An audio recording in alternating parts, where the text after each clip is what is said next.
Okay, so the New York Times reports this. Israel and the United Arab Emirates reached a landmark accord sealed by President Trump on Thursday that could presage a broader realignment in the region as the two agree to full normalization of relations in exchange for Israel suspending annexation of occupied West Bank territory. Okay, so let's be clear right here. Bibi Netanyahu, the Israeli government, under the Trump peace plan, there was an opening for the Israeli government to basically declare that all Israeli territory, meaning territories that were largely populated by Jews, like Efrat, like areas outside Green Line, Israel. Green Line is the line that was established pre-1967. In 1967, Israel wins the Six-Day War, and Israel conquers the West Bank, including East Jerusalem, the so-called West Bank of the Jordan River. That's what it was called by Jordan. It's actually Judea and Samaria historically. They conquered the Gaza Strip and all of that. Okay, and the basic idea is that there are a bunch of Jewish population centers that are across the so-called Green Line, right, including East Jerusalem, all the historic sites. Jerusalem, by the way, will never be divided. Israel will never divide Jerusalem, nor should they, because Jerusalem, when it was controlled by Jordan, was closed to people of a variety of different religions, including to Jews. With that said, there are a bunch of huge population centers. Efrat is one that comes to mind, but there are many, many others. And Israel was thinking about simply annexing those areas and saying those belong to Israel for all time.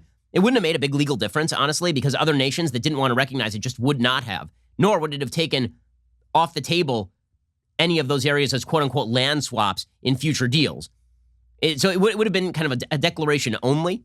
It wouldn't have meant a whole hell of a lot. It's not like declaring the Golan Heights sovereign Israeli territory, because that is in opposition to, for example, a Syrian claim on the Golan Heights. Israel doing that and being recognized by the United States was pretty important. It was unclear whether if Israel, quote-unquote, annexed the territory, which, again, is not going to fundamentally change things on the ground, whether that gets recognized by anybody, including the United States. Okay, bottom line is that Israel traded a pledge not to annex, which is basically a nothing. They basically said to the UAE, it's a fig leaf, okay? That's the reality. Israel granted a fig leaf to the UAE. The UAE wanted to normalize relations with Israel.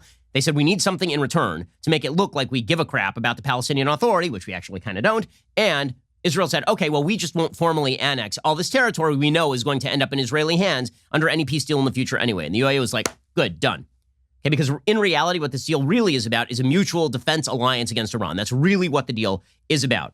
In a surprise announcement at the White House after a three-way phone call with Israeli and Emirati leaders, Mr. Trump said the deal would lead to greater cooperation on investment, tourism, security, technology, energy, and other areas, while the two countries move to allow regular direct passenger flights, open embassies, and trade ambassadors for the very first time. This has been a long time in the making. Now, the political media, the idiots like Thomas Friedman, will suggest it was a window that opened, and the UAE and the Israelis took advantage of nonsense. They've been in negotiations on this thing for a very, very long time. The UAE and Israel were warming in relations for at least the last several years, and that was specifically due to the backlash to the Iranian regime that was created by Barack Obama being a full-on kowtower to the Iranian mullahs.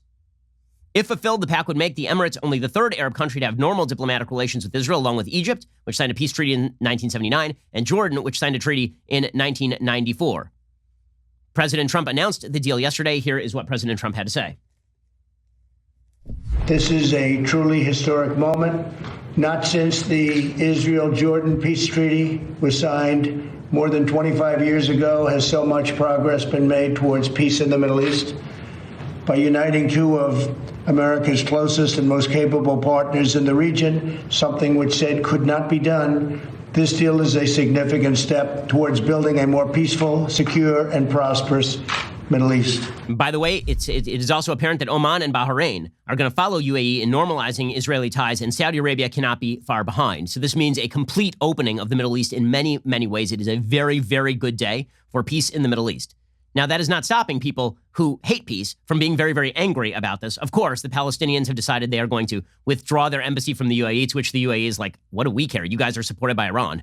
Like, good luck to you. Enjoy yourselves. Ahmad Majdalani, a member of the PLO, the Palestine Liberation Organization's executive committee, remember, that's a terrorist group, said in an interview shortly before the Palestinian ambassador to the Emirates was recalled in protest, this agreement is a total departure from the Arab consensus. The Palestinian people have not authorized anyone to make concessions to Israel in exchange for anything. To which the UAE says, well, good news, we don't give a crap because we're not the Palestinian government. We are the government of the UAE. To which the Egyptians say, right, and we have to secure our border against Palestinian terrorism. To which Jordan is like, yeah, so? And Saudis are like, why would we give a crap? You guys are taking money from the Iranians to pursue terrorism.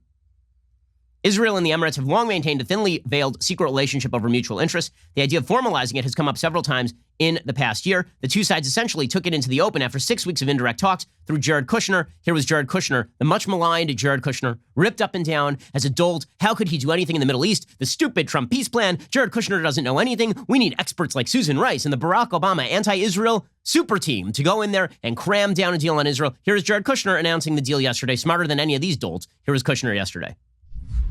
The president takes untraditional approaches. He does things in different ways, but he uses common sense and he tries to unite people by focusing on common interests as opposed to allowing them to focus on their common grievances. And what happened was here is we were able to achieve results that others were not able to achieve, and this will advance the region and this will advance the whole world. I would like to say to the people of the region, Muslims, Jews, Christians, that this does give hope, that the problems of the past do not condemn you to a future with conflict. 100%. This is exactly right. Why? Because the deal, again, was predicated on the notion that the United States was going to back Israel's claims to defend itself, that Israel is not going away, that hopes that Israel will go away, using the Palestinians as a sort of tip of the spear in destroying Israel, that those are foolhardy hopes. They're dumb. And that economic relations provide a better way out for many nations in the Middle East than simple continuation of religious warfare. Okay, so this is what happens when you take a proper relationship to the Middle East. This is what happens when you take a non-anti-Israel view toward the Middle East. Peace breaks out when you say that Israel will continue to remain and will never go away, and that Israel has a right to defend itself. When you don't undercut Israel, peace becomes more possible, not the opposite. The view of the left has always been, if you undercut Israel, then the Arabs will be more likely to make peace. That is such a lie. It is such a lie. When you undercut Israel, what that leads to is the belief that simply taking an intransigent line against Israel will lead to more concessions by Israel. By the way, that's a rational response by Arab states. That'd be a rational response by the Palestinian leadership. The more that America forces Israel to make concessions, and the more intransigence the Palestinians display, which leads the left to make more concessions, why would you ever make a peace deal? Ever. Instead, you will simply continue to pursue terrorism by saying, no, peace for peace, not land for peace. It's not up to Israel to make concessions. It's up to you to recognize that Israel is not going away. And then later you can work out all of the territorial issues that you got on the table. But the reality is you first have to normalize relations. You first have to recognize realities on the ground. Reality is a good basis for a peace deal. Fantasy garbage pushed by the Obama administration is actually a bad basis for a peace deal. And you can tell that it's a good deal based on who opposes it. We'll get to who opposes the deal in just 1 second. By the way, Bibi Netanyahu, the Prime Minister of Israel, said this is a historic evening. Today, a new era begins in the relations of the state of Israel with the Arab world. He tweeted out, this is the greatest advancement toward peace between Israel and the Arab world in the last 26 years. It marks the third formal peace agreement between Israel and an Arab nation. So there's the story that is going to be told by the press, which is that this is all about Israel foregoing annexation. And then there's the real story, which is this is all about an anti-Iranian alliance and a recognition of realities on the ground. And that's the real story. So don't believe the press's lies that this is all about Israel's willingness to make concessions. That is not what happened here. Okay, we've been told that only if Israel gave up the Golan Heights, gave up East Jerusalem, gave up settlements, and pledged to go back to the Green Line, would there be any sort of surrounding peace in the Middle East, an outside-in peace where other nations made peace with Israel. Israel annexed the Golan Heights, claimed the Golan Heights, has not given up a single settlement, and has not pledged to do so, by the way, and is never giving up East Jerusalem, and outside nations are not making peace with Israel. So it turns out that all of the conventional wisdom is a bunch of crap, and it always was a bunch of crap. Facts don't care about your feelings, and it's a fact that The Ben Shapiro Show is the largest conservative podcast in the nation. Be sure to hit the subscribe button to stay up to date on all of our content.